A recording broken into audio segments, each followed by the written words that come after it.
नमस्कार दोस्तों, आप सभी का लर्निंग मैक्स में हार्दिक स्वागत है। आज का जो टॉपिक है ये इंडिया बांग्लादेश रिलेशनशिप के ऊपर है। एक्चुअली जो टॉपिक जो है मैंने चूज़ किया है इसलिए कि अभी जो इंडिया बांग्लादेश का जो रिलेशनशिप जो है ये बहुत नाजुक तौर से जा रहा है, ठीक है। और ये जो रिलेशनशिप है ये एक्चुअली रिसेंट ट्रेंड्स के ऊपर डिपेंड है, specially after Operation Sindoor 1.0, because we are expecting Operation Sindoor 2.0 also, ठीक है। So we will talk about Operation Sindoor some other day. So let us talk about the recent trends of India-Bangladesh relations. देखिए, India Bangladesh relationship का जो recent trend जो है वो बिल्कुल भी सही नहीं जा रहा है, और इसके पीछे जो कारण है ये व्यक्ति है, दिस पर्सन मोहम्मद यूनुस, ठीक है। He is the main culprit behind all this upheaval in our relationships. Okay, so to start with, let's move on to the first slide. Yeah, देखिए यहाँ पे जो प्रॉब्लम जो शुरुआत हुआ है वो पिछले साल से शुरू हुआ है, ठीक है। लेकिन जो एक्चुअल जो प्रॉब्लम है ये उसका जो मतलब क्रक्स ऑफ द जो प्रॉब्लम है वो शुरू हो रहा है ये यहाँ पे इन दोनों का हैंडशेक से। ये दो व्यक्ति मोहम्मद यूनुस और एर्दोगान। देखिए, Bangladesh is building 2 defence corridors with the help of Turkey in Narayanganj and Chittagong. अभी देखिए, जब बांग्लादेश जब से मोहम्मद यूनुस आया है तब से बांग्लादेश को इस बात का फिराक है कि कैसे करके वो हिंदुस्तान के खिलाफ एक डेटरेंस क्रिएट कर सके, कैसे करके हिंदुस्तान को वो मतलब छुटपुट रंजिशों में वो उलझा सके। इस फिराक में है मोहम्मद यूनुस, ठीक है। और इस बात में आया कि उसको दोस्त मिल गया, कौन? Mohammad Erdogan, sorry only Erdogan, ठीक है।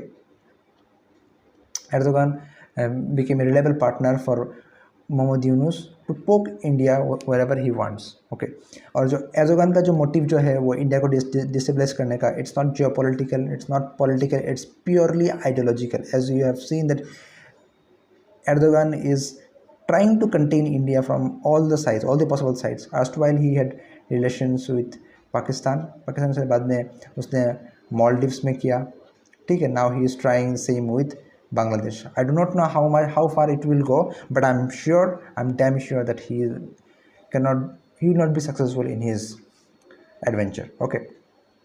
Anyways, तो यहाँ पे जो हुआ मतलब मोहम्मद यूनुस चाहता है कि वो अब नारायणगंज, ठीक है, नारायणगंज और चिट्टागोंग, जिसे हम चट्टोग्राम भी कहते हैं हमारे यहाँ पे, ये दोनों जगह पे वो डिफेंस कॉरिडोर्स बनाना चाहता है, ठीक है। और साथ साथ ये भी खबर आया है कि जैसे कि Lalmohan it's actually Lalmohan is a place very much near to chicken neck, ठीक है। This place is very near to chicken neck के करीब एक जगह है लालमोहन। वहाँ पे उसने एयरबेस मतलब री एस्टेब्लिश करने का सोच रहा है। Actually the airbase of Lalmonirhad was a retired one. It was defunct. It was not working. Okay, but he has pledged to re-establish that airbase once again. Okay, and as you can see in slides that the airbase is 10 to 12 kilometers away from India-Bangladesh border. Okay, and again Mohammad Yunus is doing this.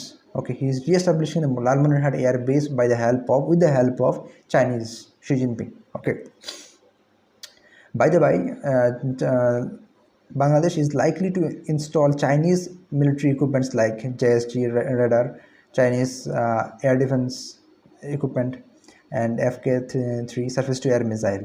Okay, तो ये सब मतलब बांग्लादेश का stance है, ठीक है। लेकिन जब लालमोहन एयरबेस जब बना रहे थे मोहम्मद यूनुस साहब, तब उनसे पूछा गया था कि आप ये क्यों कर रहे हैं। तब उन्होंने बोला गया था नहीं, it's not for any military purposes, it's for civilian purposes, this what he said, but now he is turning back from his words. Okay, so ये कोई अच्छा रवैया नहीं है, ठीक है। In response to this, India is reviving an old air base in Kailashahar. Okay, Kailashahar is a strategically very much important place, okay, for India-Bangladesh border. I do not think that it is that far away from India-Bangladesh border. Kailashahar is a small town of Tripura, ठीक है। और यहाँ पे भी एक 1971 war के दौरान एक एयरबेस बनाया गया था for dual purposes. Okay, so Indian air force will be reviving that airbase for future purposes. Okay, So this is a kind of response that India is giving to Bangladesh's misadventure. Okay, all right, now moving on to the next slide. Yes, अभी हाल फिलहाल में मतलब ये कुछ दिनों पहले एक और मतलब बहुत घृणित करतूत किया मोहम्मद यूनुस ने, and that is this book.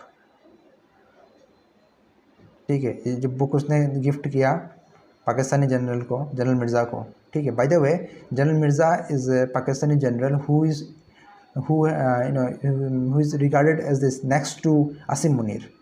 Okay, so I will discuss some other day about him.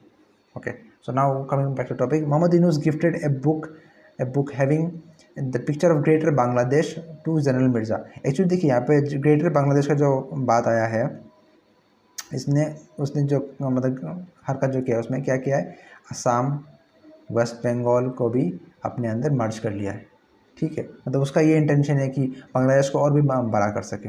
ठीक है, साथ साथ मोहम्मद यूनुस ने ये भी मतलब क्या कहते हैं बात दिया है, मतलब प्रॉमिस किया है कि establishment of ISI intelligence cell in Dhaka high commission, that means Bangladesh will be sharing their intel reports with ISI of Pakistan, which is certainly not a friendly step to India. It's extremely a hostile step to India-Bangladesh relation.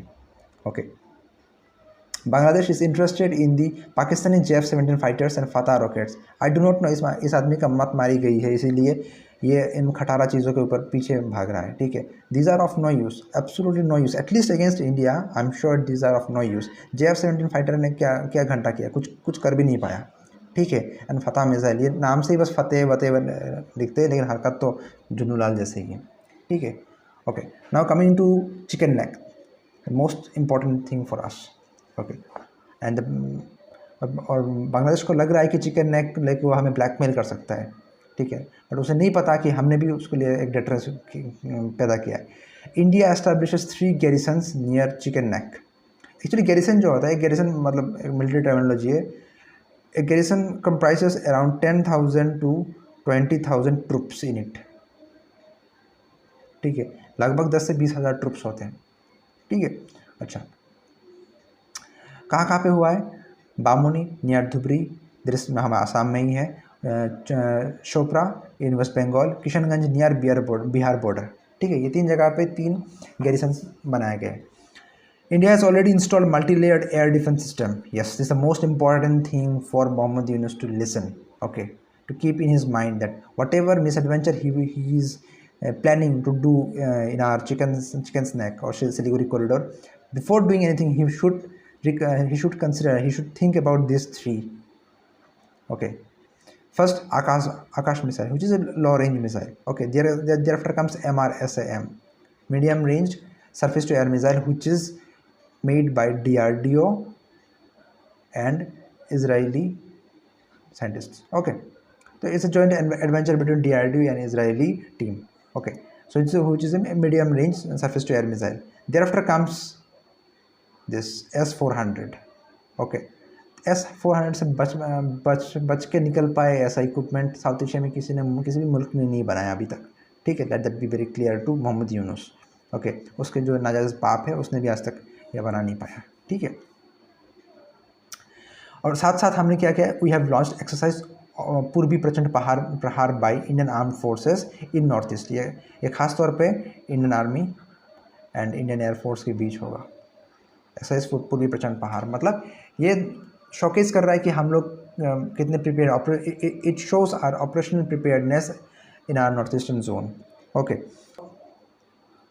This was all about India Bangladesh recent trends. Okay, so आशा करते हैं कि ये जो topic है आप लोग को अच्छा लगा होगा। और ये जो टॉपिक है ये UGC नेट पर्सपेक्टिव से बहुत इंपॉर्टेंट है और करंट अफेयर्स में तो बहुत ही मतलब है चल रहा है। ठीक है, तो this was all about India Bangladesh recent trends.